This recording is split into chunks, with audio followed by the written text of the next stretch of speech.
අද ධර්ම දේශනාවේ මාතෘකාව හැටියට මම යොදා ගන්න කල්පනා කළේ උතුම් වූ මජ්ක්‍ධිම නිකායෙහි සඳහන් වන චුල්ල කම්ම විභංග සූත්‍ර දේශනාව ඇසුරු කරගෙන අපි ධර්ම දේශනා කීපයක් පහුගිය කාලේ සිද්ධ කරන්න යෙදුණා. මේ සූත්‍ර දේශනාවේ සුභ කියන මානවකතුමා අපේ භාග්‍යතුන් වහන්සේගෙන් ප්‍රශ්න 14ක් විසඳගන්න තමයි භාග්‍යතුන් වහන්සේ ගාවට නැවත එළඹුණේ. ඒ ප්‍රශ්න 14න් අපිට සාකච්ඡා කරන්න තව ඉතුරු වුණා ප්‍රශ්න 6ක්. ඒ කොටස අද ධර්ම දේශනාවෙන් සාකච්ඡා කරන්නයි බලාපොරොත්තු වෙන්නේ. චුල්ලකම්ම විභංග සූත්‍රය භාග්‍යතුන් වහන්සේ දේශනා කරපු සූත්‍ර දේශනාවල් අතර තවත් ඉතා විශේෂ සූත්‍ර දේශනාවක්. මේ කර්මය කියන ධර්මතාවයේ සත්වයාට කෙසේ බලපානවද? සත්වයා අතර තියෙන මේ විවිධත්වයට කර්මය කොහොමද හේතු වෙලා තියෙන්නේ? ඒ කාරණාව මැනවින් භාග්‍යතුන් වහන්සේ පැහැදිලි කරලා දුන්න සූත්‍ර දේශනාවක් චුල්ලකම්ම විභංග සූත්‍රය. කම්මං සත්‍යේ විභජති. සත්වයා කර්මය විසින් තමයි බෙදලා තියෙන්නේ. තම තමන්ම මේ සංසාරේ කරගත්ත හොඳ නරක වලට අනුව ඒ ජීවිත තීරණය වෙලා තියෙනවා. කුසල කර්මයන්ට පුළුවන් ඒ පුජ්‍යලයන්ගේ ජීවිත සංස්කරණය කරන්න. කුසලයටත් පුළුවන් අකුසලයටත් පුළුවන්. මේ කුසල් අකුසල් එකතු වෙලා තමයි මේ ජීවිත මේ විදිහට සංස්කරණය කරලා තියෙන්නේ. මේ කාරණාව මනාව පැහැදිලි කරනවා මේ චුල්ලකම්ම විභංග සූත්‍රය තුල. සුභ මානවක භාග්‍යතුන් වහන්සේගෙන් අහපු ප්‍රශ්න 14 අතරේ විශේෂයෙන් සුභ මානවක අහනවා, ස්වාමීනි, මේ ලෝකේ ජීවත් වෙන සමහර අය දීර්ඝායුෂ භුක්ති විඳිනවා. තව සමහර අය අල්පායුෂ්කයි. ස්වාමීනි, සමහර අය ලෙඩ රෝග බොහෝම අඩුවෙන් තමයි ජීවත් වෙන්නේ. හැබැයි සමහර අය ඉන්නවා ලෙඩ රෝග බොහෝම බහුලයි. සුභ මානවක නැවත අහනවා, ස්වාමීනි, මේ ලෝකේ සමහර අය රූපයෙන් හරි ලස්සනයි. හැබැයි සමහර අය හරිම අවලස්සනයි. තවත් ප්‍රශ්නයක් අහනවා, ස්වාමීනි, සමහර අය අල්පේසාක්‍යයි. සමහර අය මහේසාක්‍යයි. සුභ මානවක අහපු මේ ප්‍රශ්න වලට අපි පහුගිය දේශනාවල් වලින් පිළිතුරු සැපයුවා.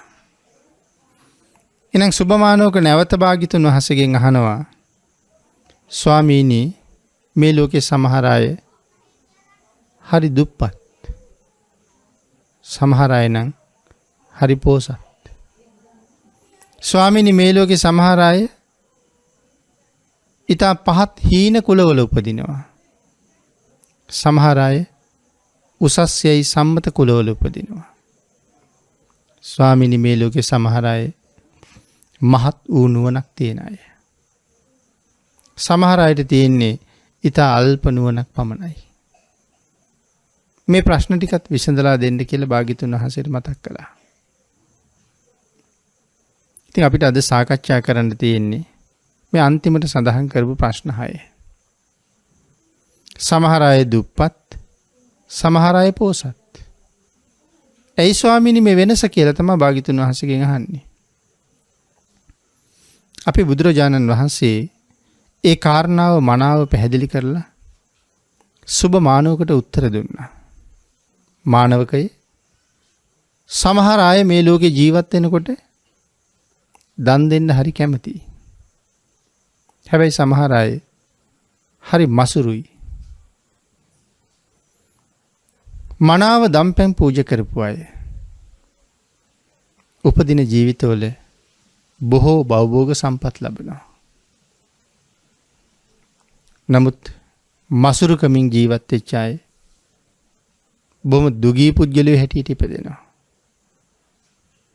එහෙනම් අපේ භාග්‍යතුන් වහන්සේ මේ කාරණාව මීට වඩා තව විස්තර කළා දක්ඛින විභංග සූත්‍රයේ.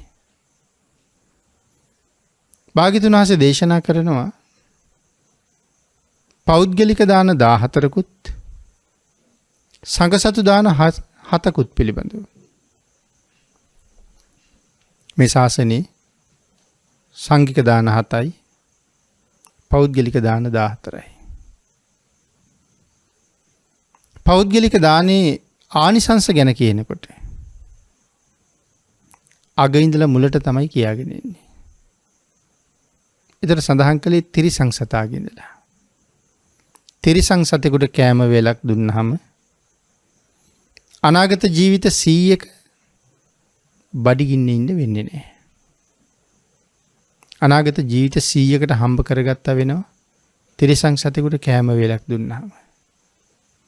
ඒතර භාග්‍යතුන් වහන්සේ මෙතනින් තව එහාට ගිහිල්ලා පිළිතුරු මේ දානේ ප්‍රාථමිකම අවධිය ගැන අපි කල්පනා කළොත් තිරිසං සත්තුන්ට කෑම දීම සම්බන්ධයෙන් කතා කරනකොට සෑම දවසකම වතාවක් දෙවතාවක් තුන් වතාවක්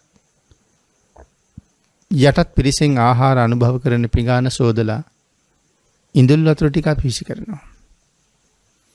ගෙදර කෑම හදාපු වළං මුට්ටි ටික සෝදලා ඒ ටික පිරිසිදු කරනකොට ඒ වගේ තියෙන ආහාර කැබලිත් එක ඒ ටික විසි කරනවා. මහත් වූ ප්‍රඥාවක් තියෙන කෙනෙක් මේ කාරණාවත් දානයේ සම්බන්ධයෙන් හිතනවා. මොකද මේ ඉඳුල් පිඟානේ සතෙකුට අහුලගෙන කන්න පුළුවන් ආහාර කොටස් බොහොම තියෙනවා. කූඹි ආහාරයට ගන්නවා. ඊට අමතරව කුරුල්ලෝ වගේ සත්තු අහුල ගන්නවා. ඉතින් අපිට අදහසක් ඇති කරගන්න පුළුවන් මේ ඉඳුල් භාජනයේ මේ තියෙන ආහාර කැබලි අනුභව කරන්න පුළුවන් සත්තු මේ ආහාරයක් බවට පත් කරගනිත්වා. වළඳ මුට්ටිය සෝදලා විසි කරනකොට අපිට ඒ අදිෂ්ඨානය කරන්න පුළුවන්. අපි නිකම්ම තිරිසන්නුන්ට දුන්න දානයක්. ඉතින් දානේ ප්‍රාථමිකම තැන. ඊට පස්සේ තිරිසන් සතෙකුට විශේෂයෙන් අපි දෙන කෑම වේල. ඊට වඩා වැඩියෙන් ආනිසංස ලැබෙනවා දුස්සීල මිනිහෙකුට දුන්නාම. දුස්සීල නමුත් උසස් තැනකන ඉන්නේ මනුෂ්‍යාත්ම භාවයේ. තිරිසන් ආත්මයට වඩා උසස්. ඒ හින්දා තිරිසන්නු 10 දෙනෙකුට දෙන ආනිසංසය එක දුස්සීලයකට දුන්නාම ලැබෙනවා. අනාගත ජීවිත 1000ක්. පෘථග්ජන සීලවන්තයෙකුට දුන්නාම අනාගත ජීවිත ලක්ෂයක්. අහසින් යන තවුසෙකුට දුන්නාම අනාගතයේ උපදින ආත්ම කෝටි ලක්ෂයක්. මේ කාලේ අපිට තිරිසන් සත්තුන්ට දන් දෙන්න පුළුවන් බව අපි හොඳටම දන්නවා. දුස්සීල මිනිස්සු ඕන තරම් ඉන්නවා. පෘථග්ජන සීලවන්තයෝ කියලා කියන්නේ සාමාන්‍යයෙන් ගමේ ගෙදර අපි හොඳයි කියලා කතා කරන මිනිස්සු. ඒකාන්තයෙන් තිසරණ මත පිහිටලා කියලා කාරණාවක් කියන්න බෑ. දිවිහිමියෙන් පන්සිල් රකින්නවා කියලා පොරොන්දුවක් නැහැ. නමුත් සාමාන්‍යයෙන් කෙනෙකුට කරදරයක් නැතුව ගමේ ගෙදර ජීවත් වෙනවා. ඒ නිසා අපි ඒගොල්ලන්ට කියන්නේ හොඳ මිනිස්සු කියලා. අපිට හොඳ වුණාට ආර්යයන් වහන්සේලාට ඒගොල්ලෝ දුස්සීලයි. අපිට හොඳ නිසා තමයි ඒගොල්ලන්ට නමක් තියෙන්නේ පෘථග්ජන සීලවන්තයි කියලා. අපිට අහසින් යන තවුසු හම්බෙන එකක් නැහැ. ඍෂිවරු මුණ ගැහෙන එකක් නැහැ. පෘථග්ජන සීලවන්තයට දන් දෙන්න අපිට ලැබෙනවා. නමුත් ඍෂිවරු මේ කාලේ මුණ ගැහුන්නේ නැති වුණාට ඍෂිවරුන්ට දුන්නට වඩා ආනිසංස ලැබෙනවා. තිසරණ තියෙන කෙනෙකුට කෑම වේලක් දුන්නාම. බුදුන් දහම් සඟුන් සරණ ගියපු කෙනෙකුට කෑම වේලක් දුන්නාම. අනාගත ජීවිත අසංකේයයක්. මනාව තිසරණ මත පිහිටලා ඉන්න කෙනෙකුට කෑම දුන්නාම අනාගත ජීවිත අසංකේයයක්. දුන්න කෙනාට විපාක දෙනවා. මෙතන හරි විශේෂ තැනක්. බෞද්ධයෙක් බවට පත්වෙච්ච කෙනෙක් තිසරණ තියෙනවා කියලා කියන්නේ. එතකොට යමෙක් ළඟ තිසරණ තියෙනකොට අනාගත ජීවිත අසංකේයයක් විපාක දෙනවා නම් ඒ කෑම වේලේ ආනිසංසය. ඔහු ළඟ පන්සිලුත් තිබුණොත් කොච්චර කාලයක් විපාක දෙනවද කියන කාරණාව සඳහන් කරලා නැහැ. ඔහු අටසිල් මත නම්, ඔහු නවාංග උපෝසතේ මත නම්, ඔහු දසසිල් නම් ආරක්ෂා කරන්නේ කොච්චරද මට ලැබෙන ආනිසංසය කියලා බණ පොතේ සඳහන් කරලා නැහැ. තිසරණ තියෙන කෙනාට දානයක් දුන්නාම ලැබෙන ආනිසංසය අනාගත ජීවිත අසංකේයයි කියලා සඳහන් කළාගෙන් පස්සේ කෙලින්ම ගිහිල්ලා තියෙන්නේ සෝවාන් වහන්සේ ළඟට. සෝවාන් වහන්සේට දානයක් පූජා කරාම ලැබෙන ආනිසංසයේ සීමාවක් නැහැ. එහෙමනම් පන්සිලුත් ආරක්ෂා කරන කෙනෙකුට තිසරණ සහිතව පන්සිල් තියෙන කෙනෙකුට කෑම වේලක් දුන්නාම අපිට ලැබෙන ආනිසංසයේ ප්‍රමාණයේ භාග්‍යතුන් වහන්සේ දේශනා කළාට ඒක අපට තේරෙන එකක් නැහැ. ඒ නිසායි සඳහන් නොකරන්න ඇත්තේ. මේ සංසාරේ පිළිබඳව සඳහන් කරනකොටත් භාග්‍යතුන් වහන්සේ එහෙම කළා. අනමතග්ගෝ යම් භික්කවේ සංසාරෝ පුබ්බා කෝටීන පඤ්ඤායති. මහණෙනි මේ අනවරාග්‍ර සංසාරේ දුර කොපමණද? ඒ පෙර කෙරවල පණවන්න බෑ කියලා දේශනා කළේ. පුබ්බා කෝටීන පස්සති කියලානේ මේ දේශනා කරන්නේ. පුබ්බා කෝටීන පස්සති කියලා දේශනා කළා නම් මහණෙනි ඒ පෙර කෙරවල මටවත් පේන්නේ නැහැ කියලායි කියන්නේ. නමුත් භාග්‍යතුන් වහන්සේ එහෙම දේශනා කරන්නේ නැහැ. මේ ලෝකේ භාග්‍යතුන් වහන්සේ නොදකින දෙයක් නැහැ. පුබ්බා කෝටීන පඤ්ඤායති කියලා කියන්නේ ඒ පෙර කෙරවල පණවන්න බෑ. ඇයි පණවන්න බැරි? පණවල සඳහන් කළාට අපිට තේරෙන්නේ නැහනේ. අසංකේයවත් තේරෙන්නේ නැති අපිට අසංකේයවත් කෝටි ගාණක් විතර කියන්න ගියොත් අපිට මුකුත්ම තේරෙන්නේ නැහැ. ඒකයි සඳහන් කරන්නේ පණවන්න බෑ කියලා. තිසරණයි පන්සිලුයි තියෙන කෙනාට දෙන ආහාර වේලක ආනිසංසයත් දේශනා කළා නම් අපිට වැටහෙන එකක් නැහැ. ඒකයි කෙලිම සෝවාන් වහන්සේට දෙන ආනිසංසයේ සීමාවක් නැහැ කියලා දේශනා කළේ. එතන ඉඳලා ඉහළට ප්‍රමාණයක් නැහෙනි. සීමාවක් නැහැ හැමතැනම. සෝවාන් වහන්සේ නැතන් සෝවාන් වහන්සේට දුන්නත් අනාගත ජීවිත අසංකේයයි. තිසරණ තියෙන කෙනාට දුන්නාමත් අනාගත ජීවිත අසංකේයයි. ලෞතර බුදු පියාණන් වහන්සේට පූජා කළත් විපාක දෙන්නේ අනාගත ජීවිත අසංකේයයි. එතකොට කෙනෙකුට හිතෙනවා ඇයි එතන වෙනසක් නැත්තේ? තිසරණ තියෙන කෙනාට වඩා කොයිතරම් උසස්ද සෝවාන් වහන්සේ, ඊට වඩා මොනතරම් උසස්ද ලෞතර බුදුරජාණන් වහන්සේ? ඇයි වෙනසක් නැත්තේ කියලා. වෙනසක් තියෙනවා. නමුත් ඒක පෙන්වන්න විදිහක් නැහැ. ඒ නිසා භාග්‍යතුන් වහන්සේ ජලයෙන් සහ ගොඩබිමෙන් උදාහරණ දෙකක් පෙන්වුවා. සඳහන් කළා ගලක් උඩ පොඩි ගල්වලක වතුර ටිකක් තියෙනවා. ඒ ගලේම ලොකු ගල්වලකුත් තියෙනවා. පොඩි ගල්වලේ තියෙන වතුරට කියන්නේ අසංඛ්‍ය කියලා. ලොකු ගල්වලේ වතුරට කියන්නේ අසංඛ්‍යයි කියලා. නම් දෙකම එකයි. හැබැයි දෙකේ ප්‍රමාණය වෙනස්. අසංඛ්‍යයට එහා සඳහන් කරන්න ඉලක්කමක් නැහැ. එහෙනම් තිසරණ තියෙන කෙනාට දෙන දානයයි සෝවාන් වහන්සේට දෙන දානයයි අතර වෙනස අන්න එහෙම දකින්න කිව්වා. සෝවාන් වහන්සේට දෙන දානයයි භාග්‍යතුන් වහන්සේට දෙන දානයයි අතර වෙනස එහෙම දකින්න කිව්වා. ඊළඟට භූමියනුත් උදාහරණයක් ගත්තා. මේ මහ පොළොවේ කමතක් තියෙනවා. අපි කොළපා ගන්න හදන කමත්. මේ කමතක පමණ ප්‍රමාණය සම්පූර්ණයෙන් මහ පොළොවේ යටටම හාරනවා. හාරලා ගොඩ දානවා පස්. එතන ගොඩ දාපු පස් ප්‍රමාණය කොච්චරද? ඒ පස් ප්‍රමාණය අසංඛේයයි. නමුත් ඒ හාරපු වල හැර මේ මුළු මහ පොළොවේ තියෙන පස් ප්‍රමාණය කොච්චරද? ඒකත් අසංඛේයයි. සෝවාන් වහන්සේට දෙන දානීය ආනිසංසයේ වලෙන් ගොඩ දාපු පස් වගේ. භාග්‍යතුන් වහන්සේට නැත්තම් ක්‍රමක්‍රමයෙන් සකදාගාමි අනාගාමි කියලා පිළිවෙලට ඉහළට යනකොට උන්වහන්සේලාට දෙන දානයේ අසංඛ්‍ය භාවයේ අර ප්‍රමාණයෙන් ප්‍රමාණයට වැඩි කරලා තියෙනවා. එතනින් එහාට වචනයක් නැති නිසායි අසංඛ්‍ය එහාට ගිහින් නැත්තේ. එතකොට දානය කියලා කියන්නේ මේ ලෝකේ තවත් කොයිතරම් සුවිශේෂී බවක්ද කියන කාරණාව තහවුරු කරනවා. මේ ලෝකේ ඉඳගෙන අනාගතයේ උපදින ජීවිත කෝටි ප්‍රකෝටි ගානකට හම්බ කරන්න තියෙන හොඳම මග දානයයි. ඒකනේ අපි මෙච්චර වෙලා මේ කතා කළේ. අනාගතයේ උපදින ජීවිත කෝටි ගණනකට සීමා නොවි කෝටි ප්‍රකෝටි අසංඛ්‍ය අප්‍රමාණ තරමට හම්බ කරන්න තියෙන එකම ක්‍රමය දානයයි.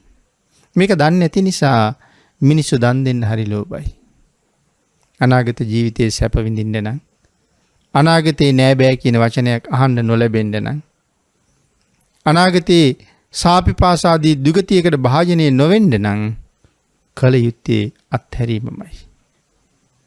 එක එක්කෙනාගේ අත්හැරීමේ ස්වභාවය වෙනස්. සමහර අය අත්හරින්න බැරිම තැන අත්හරිනවා. මෙණ්ඩක සිටුතුමාගේ අතීත භවයේ වගේ. සුඛ සාමණේරයන් වහන්සේගේ අතීත භවයේ වගේ. දරවෙලෙන්දෙක් හැටියට අත්හැරපු අත්හැරිල්ල. මෙන්න මේ වගේ අත්හරින්න බැරි තැන සමහරු අත්හරිනවා. එතන අත්හැරියම ලැබෙන ආනිසංසය අපිට තේරෙන්නේ නැහැ කොහොමද සංසාරේ විපාක දෙන්නේ කියලා. මට ධනෙ ගොඩාක් තියෙන වෙලාවේ අත්හැරලා දන් දෙනවට වඩා මට මොකවත්ම නැහැ අන්තිම බත් පිඟාන හම්බ වෙලා තියෙන්නේ. ඒකත් අත්හරින්න පුළුවන් නම් අර ලක්ෂ කෝටි ගාණක් තියෙන කෙනා දුන්න දාණයට වඩා අර දාන වේලේ ආනිසංසය වැඩි. සඳහන් කළේ ඒකයි. දුප්පතුන්ගේ දාණය 1000 ගුණ කරලා බලන්න කියලා. කෙනෙක් බොහෝම ධනෙ ඇති කෙනෙක් රුපියල් ලක්ෂයක් දෙනවා. එයාට තව කෝටි ගණන් සල්ලි තියෙනවා. නමුත් සල්ලි නැති කෙනෙක් අපි කියමු ඔහු ගාව රුපියල් 1500ක් විතර තියෙනවා. ඔහු ඒකෙන් 1000ක් පූජා කරනවා. ආන්ගේ ඔහුගේ දාණය 1000 ගුණ කරනවා කියලා කියන්නේ. 1000 පූජා කරන්නේ ඔහු ඉතුරු කරගත්තේ 500යි. වැඩි මුදල දුන්නා. එහෙනම් ඔහුගේ දානීය ආනිසංසය සඳහන් කරන්නේ 1000 ගුණ කරලා. 1000 ගුණ කරලා තමයි ඔහුගේ ප්‍රමාණය සඳහන් කරලා තියෙන්නේ.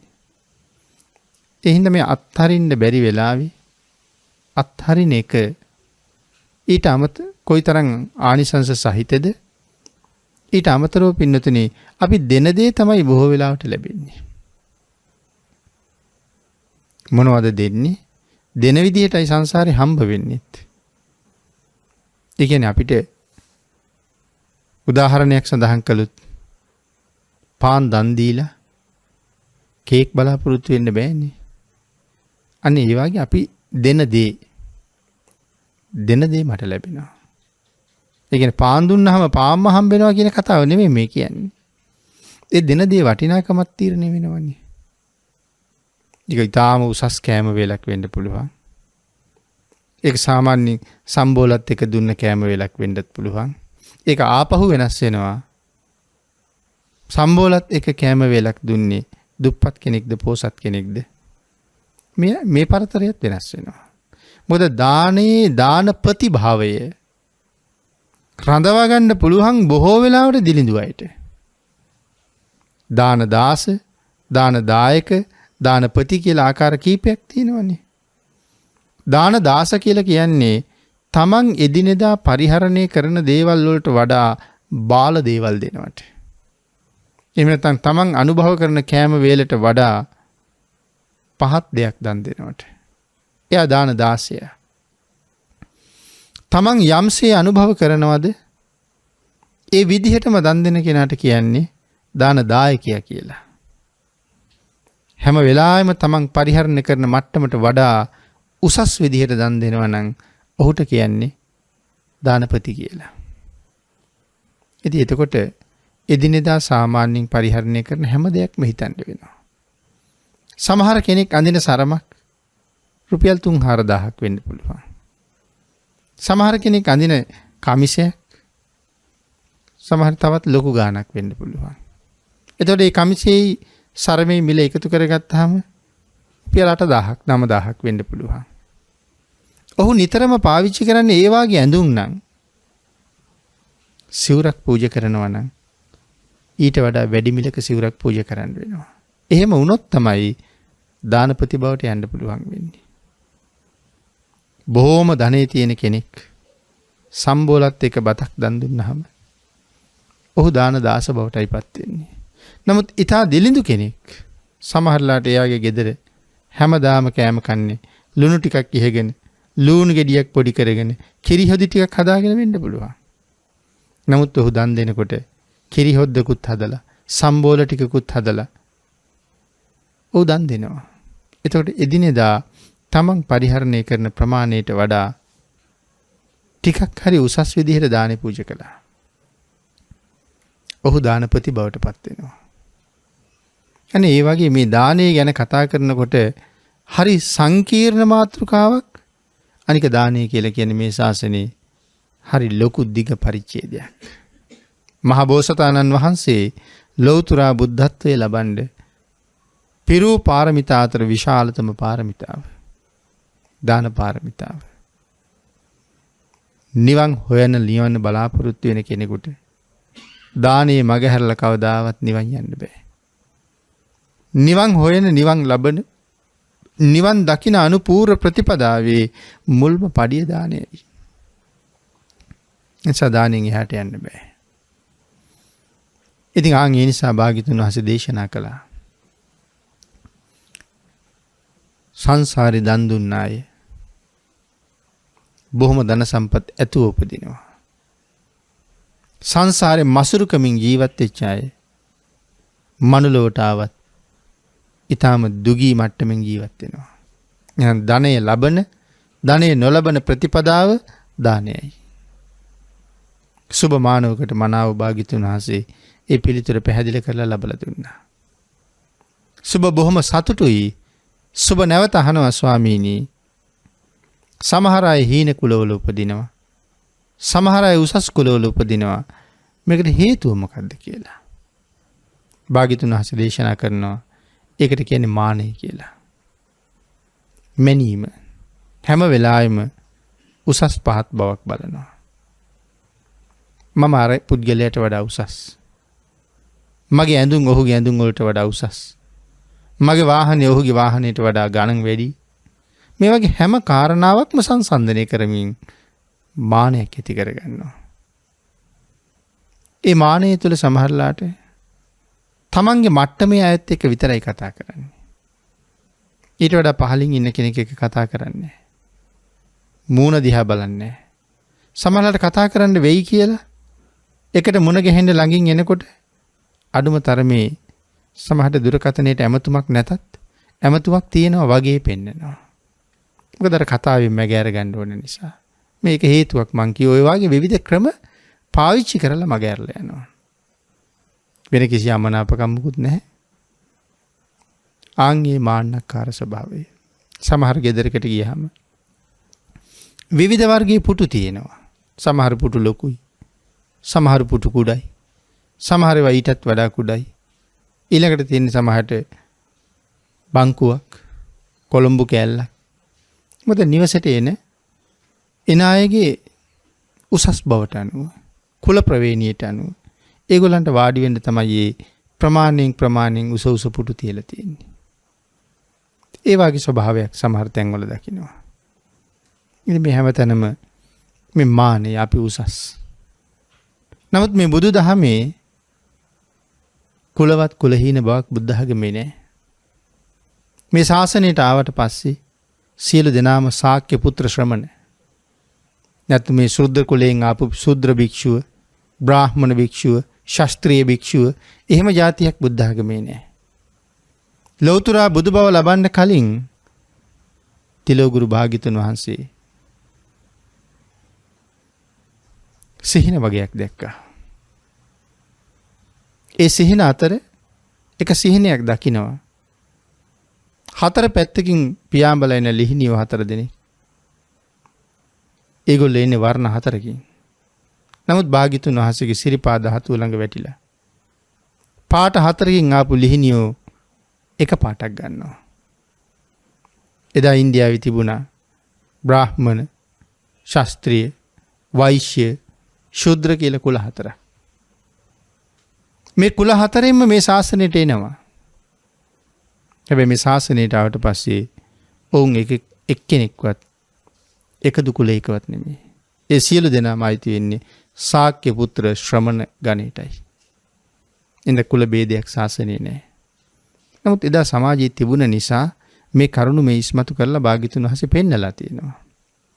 නමුත් උසස් පහත් බවක් ඒ පුද්ගල උප්පත්තිය තුල තියෙනවා. ශාසනයක සලකන්නේ නැති වුණාට ඒ පුද්ගල උප්පත්තිය තුල තියෙනවා. ඒකට හේතුව මොකක්ද කියලායි මේ අහන්නේ. භාග්‍යතුන් වහන්සේ පෙන්වුවේ මානෙ.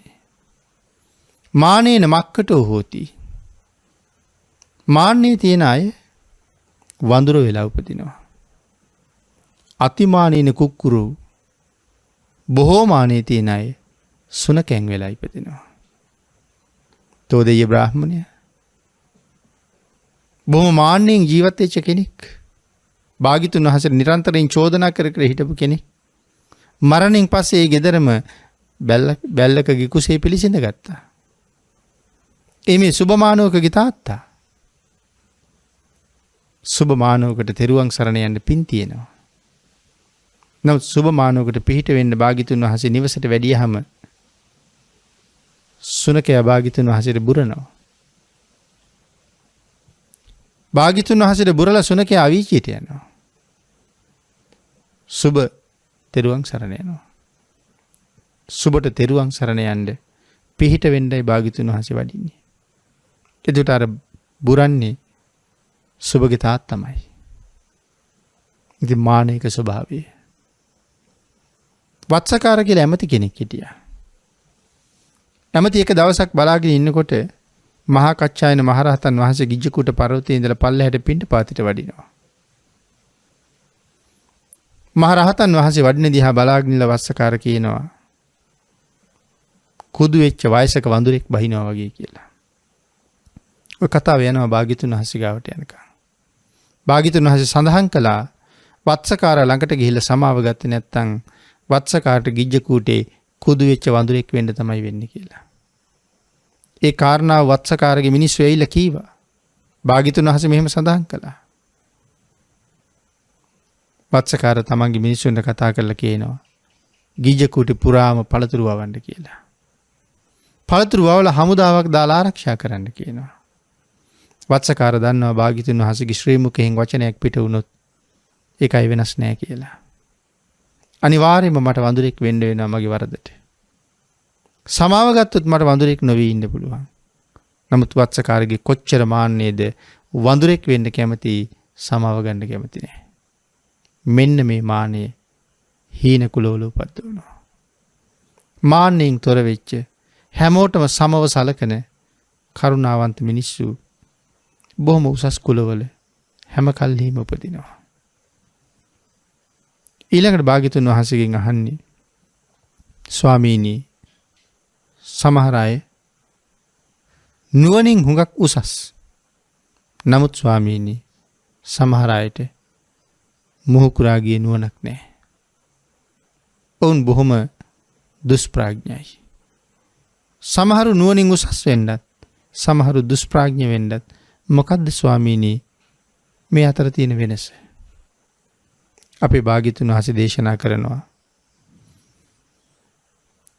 මේ නුවණින් උසස් පහත් බව නිසා හැබැයිවටම හුඟක් කෙනෙක් කුසල අකුසල හඳුනන්නේ නැතු වෙනවා. කුසලයේ මොකද්ද? අකුසලයේ මොකද්ද? ඥානවන්තයා මේ දෙක හඳුනගෙන වැඩියෙන් කුසල් දහම් වල තමයි යෙදෙන්නේ. දුෂ්ප්‍රඥයා හැම මොහොතකම අකුසලයට එක්කම තමයි ජීවත් වෙන්නේ. අකුසලයට එක්ක ජීවත් වෙලා ඔහු සංසාරේ බොහෝ කාලයක් අසරණ භාවයට පත් වෙනවා.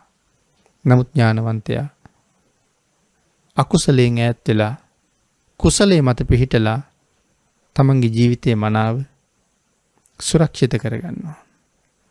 එතකොට මේ ඥානවන්තව අඥානව ඉපදීමේ ප්‍රධාන අලාභයක් ඒ තියෙන්නේ. ඊළඟට සඳහන් කළේ වැරදි මොනවද? නිවැරදි මොනවද? හඳුන ගන්න ඕනේ. කුසල් මොනවද අකුසල් මොනවද? වැරදි මොනවද නිවැරදි මොනවද? මේවා මනාව හඳුන ගන්න ඕනේ. සේවනයේ කළ යුතු නොකළ යුතු දේවල් මොනවද? තමන්ට හිත වැඩ පිණිස පවතින දේවල් මොනවද? හිත වැඩ පිණිස නොපවතින දේවල් මොනවද? ආර්ය භාවයේ ලැබෙන්නේ මොනවා නිසාද? නොලැබෙන්නේ මොනවා නිසාද? මේ වාගේ මේ ලෝකේ දැනගත යුතු කාරණා ගොඩක් තියෙනවා. නමුත් තමන් දන්නෙත් නැහැ. දැනගත යුතු කෙනෙකුගෙන් අහන්නෙත් නැහැ. අහලා දැනුවත් වෙන්නෙත් නැහැ. එහෙම නිසා මේ මහත් නුවණ ඇති නුවණ නැති පිරිසක් බවට පත් වෙනවා. තව කෙනෙකුගෙන් අහලා හරි යමක් මනාව දැනගෙන ඒ කරුණු කාරණා තුලින් පෝෂණය නොවිච්ච නිසා. එතනත් මානෙකුත් තියෙනවා. ඒ අහගන්න තියෙන කැමැත්ත. මම දන්නේ නැහැ කියන්න තියෙන කැමැත්ත.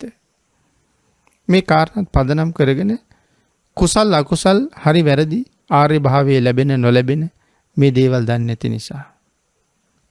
තමන් කරලා තියෙන්නේ සමහරලාට කුසල් කියලා හිතාගෙන කුසල් නොවන දේවල්. ආර්ය භාවයේ ලැබෙන කර්ම කියලා හිතාගෙන නොලැබෙන කර්ම. අන්න ඒවන් හේතුන් නිසා අඥාන වීම සඳහා හේතු වෙනවා. ඊළඟට නුවණ වැඩෙන්න තවත් හේතු වෙන තවත් කරුණු ගොඩක් භාග්‍යතුන් වහන්සේ වෙනම පැහැදිලි කරලා තියෙනවා. තව තැන්වල. මලු පෙත්මන් ඇමදීම. නුවණ ලබන්න හේතු වෙන තව සුවිශේෂී පින්කමක්. ඊළඟට ඔය කුඩා පිහිය වාගේ දේවල් පූජා කරන එක. කුඩා පිහිය, ඉදි කටු මේ සියුම් වැඩ කරන්න පුළුවන් දේවල්. ඊටා සියුම් වැඩ කරන්න පුළුවන් දේවල් තියුණු නුවණ ලබන්න හේතු වෙන පින්කම් කියලා සඳහන් කරන්නේ. ඊට අමතරව යමක් මනාව සකසනකොට ඒක පිළියෙල කරනකොට ඒක තියුණු නුවණ ලබන්නේ තවත් කාරණාවක්. මනාව සකසනකොට කියලා කියවි. අපි සඳහන් කරමු උදාහරණයක්. මේ මනාව සකසනවා කියලා කාරණාව තේරුම් ගන්න. අපි කියමු භාග්‍යතුන් වහන්සේට අපි ගිලම්පස වීදුරුවක් පූජා කළා. අපි ගිලම්පස වීදුරුව පීරිසියක් උඩ තියලා පූජා කරනවා. සමහරවිට පීරිසියේ පැත්තකට වෙලා තියෙන්න පුළුවන් වීදුරුව. ඒතර පීරිසිය එක පැත්තක් ලොකුවට පේනවා. වීදුරුව පැත්තකට පොඩි ඇලවීමක් තියෙනවා. නමුත් හරියටම පීරිසියේ මැද්දට වීදුරුව තැම්පත් කරලා තිබෙන එක මනා සැකසීමක්.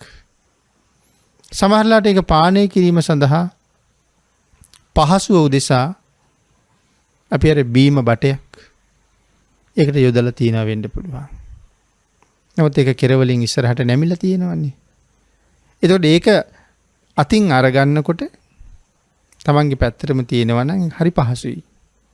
නමුත් එහෙම නැතුව ඒ බීම බටේ නැමිච්ච පැත්ත තියෙන ප්‍රතිවිරුද්ධ පැත්තට ප්‍රතිග්‍රාහකයා ඉන්නේ අනිත් පැත්තේ නම් ඒක මනා සකසලා පූජා කිරීමක් නෙමෙයි. ඒක මනාව සැකසෙන්න ඕනේ. අපි පැන් භාජනයක් පිළිගන්නනවා නම් අත සෝද ගන්න. හැම වෙලාවෙම පැන් භාජනේ තියන්න ඕනේ දකුණු අත පැත්තේ. වම් අත පැත්තෙන් තියහම දකුණු අත වමට හරවලා සෝදන්න ගියම අපහසුයි. හැඳි ටික පිළිගන්නවනකොට හැඳි ටික වම් අත පැත්තෙන් තියන්න ඕනේ. මොකද වරක් බෙදාගත්තට පස්සේ බෙදාගෙන වළඳලා නැවත බෙදන්න ගියහම ඉඳුල් අතින් ආයේ හැඳ ගන්න බැරුව වෙනවා. මෙන්න මේ වාගේ කාරණා මනාව දැනගෙන හැම එකක්ම මනාව පිළියෙල කිරීම සැකසීම පිළිගැන්වීම කියන මේ කාරණාත් හොඳට නුවණ වැඩෙන්න හේතු වෙන තියුණු ප්‍රඥා ඍජු ප්‍රඥාවල් ලබන්න හේතු වෙන පින්කම් බවට පත් වෙනවා. ඊට අමතරව සුවඳ පූජාවල් වගේ දේවල් ප්‍රඥාව ලැබෙන පූජාවල් හැටියට භාග්‍යතුන් වහන්සේ විශේෂයෙන් දානයේදී කරුණු අනුදැන වදාරනවා. ගම්බීර පඤ්ඤා, හාසු පඤ්ඤා මේ ආදි වශයෙන් ප්‍රඥාවේ වර්ග ගොඩක් තියෙනවා. ඒ ප්‍රඥාවල් ලබනද ඒ සුවඳ වර්ග උපකාරී වෙන හැටි. මල් සුවඳ, සඳුන් සුවඳ, නැත්නම් මුල් සුවඳ, හර සුවඳ, මල් සුවඳ, විවිධ සුවඳවල්. මේ පූජාවත් ප්‍රඥාව ලබන්න හේතු වෙන තවත් පූජාවල්. ඉතින් යම් දේශනාවක යම් කාරණාවක් පැහැදිලි කරනකොට ඒ කාරණාව පැහැදිලි කළ යුතු තැනට අවශ්‍ය කරුණු ටික විතරයි භාග්‍යතුන් වහන්සේ දේශනා කරන්නේ. සමහරවිට ඒකට ගැළපෙන ඉතුරු කරුණු තියෙන තවත් සූත්‍රයක. අහන ප්‍රශ්න වලට භාග්‍යතුන් වහන්සේ ප්‍රශ්නෙට සෑහෙන පිළිතුරු දෙන්නේ අනවශ්‍ය කාරණා සමහරවිට එතන කතා කරන්නේ නැහැ. ඒ වගේ එකතු විය යුතු තැන් නැවත අට කතාවල තමයි ආයෙ විස්තර කරන්නේ. ඉතින් මේ විදිහට මේ ප්‍රශ්න 14ටම භාග්‍යතුන් වහන්සේ පිළිතුරු දෙනවා. ඊළඟට පින්නතුනි මේ චුල්ලකම්ම විභංග සූත්‍රයේ සාකච්ඡා කරන මේ කර්ම විපාකය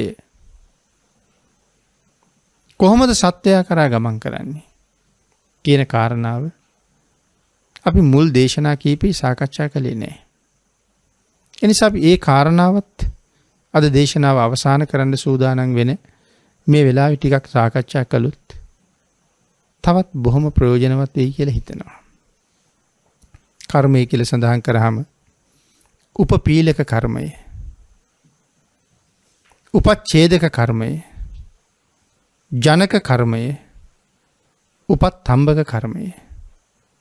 මේ ආදි වශයෙන් කර්මයේ ආකාර 4ක් පෙන්නලා තියෙනවා. ප්‍රාණඝාත කරපු කෙනෙක්, බොහෝසේ ප්‍රාණඝාත කරපු කෙනෙක්, මරණින් මත්තේ නිරේට යා යුතු කෙනෙක් නේ. ප්‍රාණඝාත කරපු කෙනා මරණින් මත්තේ නිරේට යන්න ඉන්න කෙනෙක්. නමුත් මේ සංසාරේ ඔහු කරගත්ත තවත් නොයෙක් කුසල කර්මත් තියෙනවා. මේ මොකක් හරි බලපෑමකින් ඔහු නිරේට නොයා මාතෘ ගර්භයකට එළඹෙන්නයි යන්නේ. මෙන්න මේ උපපීලක කර්මය. කතා කරලා කියන හැටියක් අට කතාවේ දක්වනවා. මේක අපිට තේරුම් ගන්නයි එහෙම සඳහන් කරලා තියෙන්නේ. නිරයට යා යුතු කෙනෙක් නිරයට නොයා වෙන කුමන හෝ හේතුවකින් නැවත සුගතිගාමී වෙන්න නම් හදන්නේ. උපපීලක කර්මය කියනවලු ඔබ යා යුත්තේ ඔහෙ නෙමේ, ඔබ යා යුත්තේ නිරයට. නමුත් ඔබ දැන් සුගතියකට යන්නනේ යන්නේ. මට අහු වුණා නම් මම ඔබට මෙහෙන්න දෙන්නේ නැහැ. නමුත් මට අහු වුණේ නැහැ. ඔබ දැන් කොහොම හරි මගෙන් මැග අරගත්තා. කමක් නැහැ. මම බලා ගන්නම් ඉතුරු ටික කියලා උපපීලික කර්මය කියනවලු.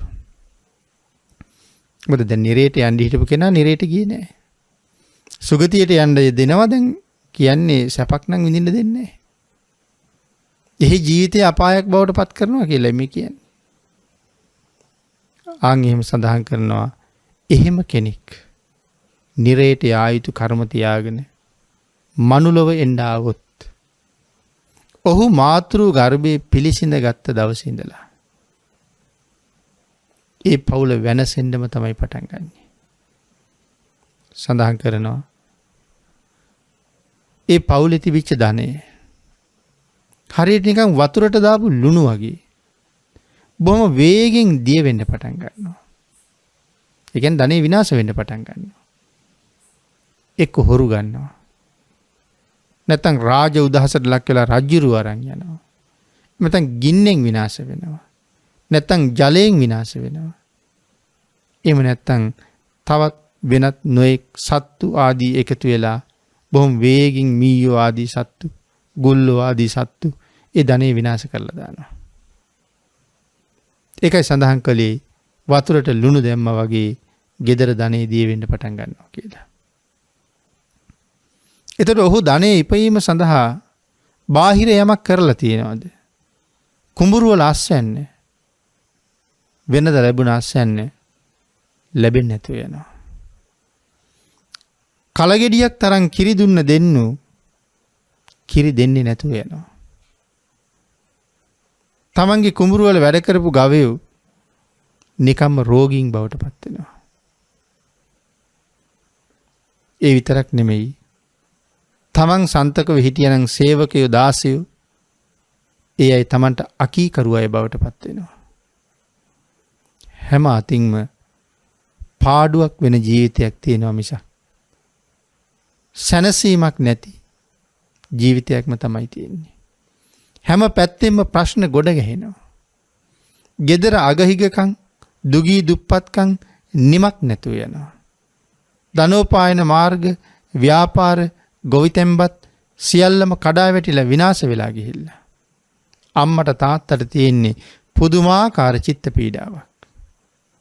මේ අපහසුතා නිසා මවටත් පියාටත් දෙන්නටම බැරි වෙනවා කුසේ ඉන්න දරුවට සලකන්න. එහෙම නැත්තම් දරුවෙක් කුසට ආපුවාම මව්පියෝ ඒ ගැබ පරිස්සම් කරගන්නත් ගැබ තුල ඉන්න කෙනා පෝෂණය කරන්නත් කොච්චර දේවල් කරනවද? ඒකක්වත් කරගන්න බැරි වෙනවා. ඔහුත් දුක් විඳිනවා. කල්ල ලැබෑමෙන් මනුස්ස ලෝකෙට උපදිනවා. මනුස්ස ලෝකෙ ඉපදුණා. ඔහුට අඩුම තරමේ මවගේ කිරි ටිකවත් උරුම නැතුව යනවා. එක්ක මවට කිරි නැතුව යනවා. එහෙම නැත්තම් ඔහුට කිරි දී ගන්න බැරුව යනවා. අම්මගේ පියයුරු හරි තුවාල වෙනවා. අට කතාවේ සඳහන් කරන්නේ මවගේ පියයුරු පැලෙනවා කියලා. ඒතකොට දරුවෙකුට කිරි උරන්න පුළුවන් කමක් නැහැ. ඔහු බඩගින්නේ ඉන්න කාල වැඩි වෙනවා. දැන් කවුද මේ ප්‍රශ්න ටික මෙයාට හදන්නේ? උපපීලක කර්මය. ඔහු පීඩාවටපත් කරනවා. ඒකයි සඳහන් කළේ හෝතු වේවා. දැන් කොහොම හරි නිරේට නොයා බේරුණානේ. කමක් නැහැ මම බලා ගන්නම් කියලා කියන්නේ ඒකයි. සමහර අය බොහෝ දුක් විඳලා සමහරට ඒ පවුලෙත් තිබිච්ච මිල මුදල් ටික විනාශ වෙලා පවුලමත් නැති වෙලා අන්තිමට මැරිලා යන්නෙත් එහෙම අය වෙන්න පුළුවන්. කෙසේ වෙතත් කර්මයේ බලපාන හැටි. නමුත් මේ தත්වයන් මේ සමාජය තුළ අපි දකිනවා. මෙහෙම අවස්ථා තියෙනවා. ඊළඟට සඳහන් කළේ උපච්ඡේදක කර්මය. මොකද මේ උපච්ඡේදක දැන් උපපීලක කර්මයේ පාප කර්ම පැත්තේ තියෙන්නේ. උපච්ඡේදක කර්මයේ තියෙන්නේත් පාප කර්ම පැත්තේ. ඒතර උපච්ඡේදක කර්මයේ සඳහන් කරනවා ඉපදුන කෙනෙක් දීර්ඝායුෂ භුක්ති විඳින්නයි උපදින්නේ. නමුත් මේ උපච්ඡේදක කර්මය ඔහුගේ ආයුෂ කපලා දානවා. අපි කියමු අවුරුදු 100ක් ජීවත් වෙන්න ඉපදුනේ කියලා. අවුරුදු 100 ජීවත් වෙන්න දෙන්නේ නැහැ. කොහොමද කපලා දාන්නේ? මේක සඳහන් කරන්නේ නම් මෙහෙම. උසබ 8ක් නැත්නම් කිරි 8ක් තරම් දුර ගමන් කරන්න කෙනෙක් දුන්නට දාගත්ත ඊතලයක් මුදා හරින්න සූදානම් වෙනවා. ඒ කියන්නේ සෑහෙන දුර යනවා මේ ඊතලේ. නමුත් ඊතලේ දුන්නෙන් මිදුනට පස්සේ ඉස්සරහට ගමන් කරන අතරේ කෙනෙක් දිග දණ්ඩක් තියාගෙන ඉඳලා හරියටම ඊතලයට පහර දෙනවා. කිරි 8ක් දුර යන්න දුන්නෙන් නික්මුණ ඊතලේ ඊතරම් දුර නොයා අර ප්‍රහාරය නිසා බිම වැටෙනවා. එතකොට යා යුතු දුර යන්න දුන්නේ නැහැ. එහෙනම් දීර්ඝ ආයුෂයක් භුක්ති විඳින්නයි උපදින්නේ. නමුත් උපච්ඡේදක කර්මය මට මං ගෙනාපු ආයුෂයේ භුක්ති විඳින්න දෙන්නේ නැහැ. ආගිකයි සඳහන් කළේ ආයුෂය ඉතුරු වෙලා තියෙනවා. කර්මය විසින් ඔහු විනාශ කරලා තියෙනවා. කර්මය ඉවර වෙලා ජීවිතේ නැති වෙනවා. මේ වගේ අවස්ථාත් මීට සම්බන්ධ ඇති. ඒක සඳහන් කරනවා මේ විදිහට. සමහරලාට ඔහු නාගන්න ගියපු තැනක අපි ගමන් බිමන් යනවනේ. ඕන තරම් අපි අහනවා මේ විනෝද චාරිකා ගියපු අය නාන්න ගියපු තැන්වල ගිලිලා. දියැලවල් වල ගිලිලා. සැඩපහරවල් වල ගහගෙන ගිහිල්ලා. කිඹුලන් ඉන්න තැනක කිඹුලෝ කාලා. එහෙනම් අපි කියනවා දුර ගමන් ගියහම නුපුරුදු තැන්වල නාන්න බහින්න එපා කියලා. සමහර තැන්වල දැන්වීම් දාලා තියෙනවා මෙතන දිය නෑම සඳහා සුදුසු නැත කියලා. මුහුදෙත් එහෙම තැන් තියෙනවා. නමුත් සමහර පිරිස් ඒක නොසලකා වතුරට බහිනවා. බහලා අන්තිමට ජීවිතේ විනාශ කරගන්නවා. දැන් මෙතන සඳහන් කරනවා මේ උපච්ඡේදක කර්මයේ ස්වභාවය මේක. දීර්ඝ ආයුෂ අරගෙන මේ ලෝකේ ඇවිල්ලා ඉපදිලා ඉන්නේ. නමුත් ඔහු දරුණු ජලජ සත්තු කිඹුලන් වාගේ සත්තු ඉන්න ජලයකට බස්සනවා. එතකොට කිඹුලු අල්ල ගන්නවා. එහෙම නැත්නම් මොකක් හරි උවමනාවක් උදෙසා හොරුන් ඉන්න කැලෑවකට පමුණුවනවා. එතකොට කැලෑවේදී හොරු ගහලා මරනවා. එහෙම නැත්නම් තවත් නොයික් දරුණු වනසත්තු ඉන්න තැන්වලට ගමන් කරනවා. එතකොට ඒ තැන් වලින් ප්‍රහාරයට ලක් වෙලා ජීවිතේ නැති වෙනවා. එහෙම නැත්නම් සැඩ පහරවල් වල. එහෙම නැත්නම් දොළ පාරවල් වල. නැත්නම් ගංගාවල් වල, වැව් වල මේ ගිලෙන තැනක ගිලිලා මරලා දානවා. මේක උපච්ඡේදක කර්මයේ ස්වභාවයයි. ඉතින් මේ කර්ම න්‍යායට අනුව ලෝකෙ දිහා බලහම මං හිතන්නේ මනාව අවබෝධයක් ජීවිතේ සම්බන්ධයෙන් ලැබෙනවා. තමන්ම සංසාරේ කරගත්ත කර්ම තමයි මේක එක විදිහට ඵල දෙන්නේ. ජනක කර්මය. පිළිතුරු ජනක කර්මය ජනක කියලා කියන්නේ උපද්දවන කර්මයනේ. ඒක පින පව දෙකම මිශ්‍රයි. පින් ඇති තැන්වලත් පින් නැති තැන්වලත් උපද්දවන එක ජනක කර්මයේ ස්වභාවයයි. ඊළඟට තියෙන්නේ උපත්ම්බක කර්මය. කෙලින්ම කුසලයේ විපාක දෙන තැන. උපත්ම්බක කර්ම. කෙනෙක් වෙනත් මොකක් හරි හේතුවක් නිසා අපි කියමු දුප්පත් කුලයක උපදිනවා. Tamanටත් සැප විඳින්න අවස්ථාවක් එතකොට ලැබෙන්නේ නැහනේ. දුප්පත් කුලයක තමයි උපදින්නේ. නමුත් මේ උපත්ම්බක කර්මය ඔහුගේ කුසල බලය නිසා ඔහුට සඳහන් කරනවලු කමක් නැහැ. එතන උපදින්න. මං ඔබට ආධාරකයක් වෙන්නම් කියලා. ස්තම්භයක් වෙන්නම්, කණුවක් වෙන්නම් නැගිටින්න. ඒකයි උපත්ම්බක කියලා කියන්නේ. ඒ නිසා සමහර දුප්පත් ගෙවල් වල පවුල් වල සමහර දරුවෝ ඉපදෙච්චාම ඒ පවුල බොහොම වේගෙන් නැගිටිනවා අපි දකිනවා. වේගෙන් දියුණුවටපත් වෙනවා. ඔවුන් කරන හැම කටයුත්තක්ම හැම පැත්තෙන්ම සාර්ථක වෙනවා. කලින් ණය ඉල්ලගෙන ණය දෙන්නේ නැතුව හිටපු අය ඒ ණය ගෙනල්ලා දෙනවා. පස්සේ නැවත ණයට ඉල්ලගෙන ගියපු කට්ටිය ඉල්ලන්න කලින් ණය ගෙනල්ලා දෙනවා. වතු පිටිවල වවන බවුභෝග අපි බලාපොරොත්තු වුණාට වඩා අපිට ආදායම් ගෙනල්ලා දෙනවා. පවුලේ දුප්පත්කම නැති වෙනවා. ඒකනේ අර සුඛ සාමණේරයන් වහන්සේ ඒ පවුලේ උපදිනකොට සියලු දෙනාම සැපයට පත් කරවගෙනමයි මේ පවුලට මව් කුසට එන්නේ. පඬිත සාමණේරයන් වහන්සේ ඒ පවුලේ අඥානියෝ සියලු දෙනා නුවණක්කාරයෝ බවට පත් කරගෙනයි මව් කුසට එන්නේ. ඉතින් මේ වගේ කරුණු රාශියක් මේ කාරණාවට කතා කරන්න තියෙනවා. ඒතර මේක උපත්ම්බක කර්මය. කෙලින්ම අපි කොහොම ඉපදුනත් කුසල බලයක් සමග ඇවිල්ලා අපිව නගා හිටවන කර්මයක් මේ ලෝකේ තියෙනවා. එතකොට ජනක කර්මය පින පව දෙකටම සම්බන්ධයි. උපත්ම්බක කර්මය කෙලින්ම කුසල කර්මයයි. උපච්ඡේදක කර්මය සහ උපපීලක කර්මය අකුසල පැත්ත විපාක දෙන කර්මයයි. කියලා මේ චුල්ලකම්ම විභංග සූත්‍රයේ මේ කර්මය පිළිබඳව විස්තරේ භාග්‍යතුන් වහන්සේ මේ විදිහට පැහැදිලි කරනවා.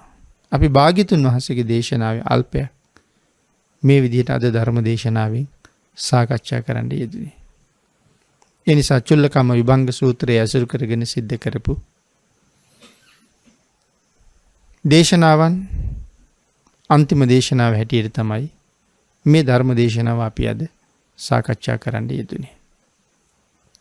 තිලෝගුරු භාග්‍යතුන් වහන්සේ මේ සත්වයාගේ ජීවිතවල ප්‍රමාණය, සත්වයාගේ ජීවිතවල හැබැයි ස්වභාවය, සත්වයාගේ ජීවිතවල තියෙන විවිධත්වය කොයි තරම් අපූර්වට ලෝකයට පැහැදිලි කළාද.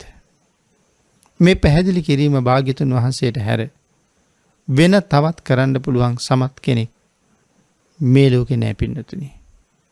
රහතන් වහන්සේලාටත් යමක් යම් ප්‍රමාණයක් වැටහෙනවා. නමුත් කිසිම රහතන් වහන්සේ නමකට භාග්‍යතුන් වහන්සේට වැටහෙන ප්‍රමාණයෙන් නම් වැටහෙන්නේ නැහැ. භාග්‍යතුන් වහන්සේ දකින්න ප්‍රමාණයක් කිසිම රහතන් වහන්සේ නමකට දකින්න පුළුවන් කමක් නැහැ. එහෙනම් අපි මුලින් සඳහන් කළා පින් පව් වලට පුළුවන් පුද්ගලයාගේ ජීවිතය සංස්කරණය කරන්න. එහෙනම් ඔබ මම මේ ලෝකෙ මේ ජීවත් වෙන්නේ අපි තනියම රැස් කරගත්ත දේවල් එක්ක. ඒ කියන්නේ මේ ජීවිතේ ජීවත් වෙනකොට මේ ඇඳුම් පැළඳුම් කෑම බීම කියන කතාව නෙමෙයි මේ සඳහන් කළේ. උපදින තැන ඉපදුනහම ලැබෙන ශරීරයේ ඒ ශරීර වර්ණය අපිට ලැබෙන නුවණ අපිට ලැබෙන ගරු සැලකිලි අපිත් සමග ඉන්න පරිවාර පිරිස මේ ඔක්කොම මම සංසාරේ රැස් කරගත්ත ප්‍රමාණය. සමහර අය ඕන තරම් සම්පත් රැස් කරගෙන නමුත් සමහර අය ඒ සම්පත් නැතුව මේ විවිධත්වයේ තමයි මේ ප්‍රශ්න 14ක් තුලින් මනාව භාග්‍යතුන් වහන්සේ පැහැදිලි කරලා දුන්නේ. කෙටියෙන්ම සඳහන් කළොත් මේ ලෝකේ කියන්නේ රංග මඩලක් නම් මේකේ රංගපාණ්ඩින නලු නිලියෝ අපිනේ. නමුත් ජීවිතේ පවතින තුරු මේ වේදිකාවේ අපි නොඑක් රංගපෑම් රංගපානවා. නමුත් මට මේ ලෝකේ රංගපාන පිටපත කවුද ලියලා දීලා තියෙන්නේ? ඒක මමම ලියපු පිටපතක්. මමම සංස්කරණය කරපු පිටපතක්. ඒකට අනුවයි මම මේ ලෝකෙ මේ කටයුතු කරන්නේ. ඒක නිසා වැඩියෙන් කුසලයේ මත යෙදিলা ජීවිතේ හැම වෙලාවෙම කුසල් වලින් පුරවලා ආධ්‍යාත්මික ධනෙන් මහ පොහොසතෙක් බවට පත් වෙන්න ඕනේ. ලෞකික පොහොසත් භාවයේ ධර්මයේ තුල කවදාවත් අගය කරන්නේ නැහැ. ආධ්‍යාත්මික පොහොසත් භාවයේ භාග්‍යතුන් වහන්සේ හැමදාම ගරු කළා. හැමදාම අගය කළා. ඒ නිසා මේ ලෝකෙ අපිට නොපෙනෙන්න අපිට නොදකින්න මහ විශාල පොහොසතුන් ඉන්නවා. හැබැයි ඉන්න තැන වසන තැන බොහොම දුප්පත් ආධ්‍යාත්මික පොහොසත් බව තියෙන්නේ තමන්ගේ චිත්ත සංතානය තුළ ආධ්‍යාත්මය තුළ. මහා මාලිගාවල් වල ජීවත් වෙන අය මරණින් පස්සේ නිරේට යනකොට බොහොම පුංචි පැල්පතක ජීවත් වෙලා මරණයත් එක්කම සුගතිගාමී වෙන අය ඕන තරම් ඉන්නවා. ඒක තමයි ආධ්‍යාත්මික පොහොසත් බව. අපි හදාගත යුත්තේ ඒ පොහොසත් බව. ඒ සඳහා නිහතමානී බවක් අවශ්‍යයි. ඒ සඳහා කාරුණික බවක් අවශ්‍යයි. මේ නිහතමානී බව, කරුණා මෛත්‍රී සහගත බව, මානෙන් තොර බව, ඔවුනොවුන්ට කරුණාවෙන් මෛත්‍රියෙන් ලෙන්ගතු බවින් කටයුතු කරන එක, හැමෝගෙම දුක දකින්න එක, දුකට පිහිට වෙන්න හිතෙන එක, අනුන්ට උපකාර කරන එක, මේ වාගේ ධර්ම මේ මනුස්ස ධර්ම අතර බොහොම ශ්‍රේෂ්ඨ තැනක තියෙනවා. එවන් කරුණ වලින් ජීවිතේ පෝෂණය කරගෙන මෙලවින් සමුගන්න දවසට බොහොම සතුටින්ම දැස පියාගන්න පුළුවන් ජීවිතයක් පෝෂණය කරගන්න භාග්‍යතුන් වහන්සේගේ අවවාදයේ මත මනාව කීකරු වෙලා කටයුතු කරන්න භාග්‍යතුන් වහන්සේගේ ආශිර්වාදයෙන්ම ඔබ සියලු දෙනාටමත් ශක්තිය, ධෛර්යය, වාසනාව උදා වේවා කියලා ආශිර්වාද කරනවා.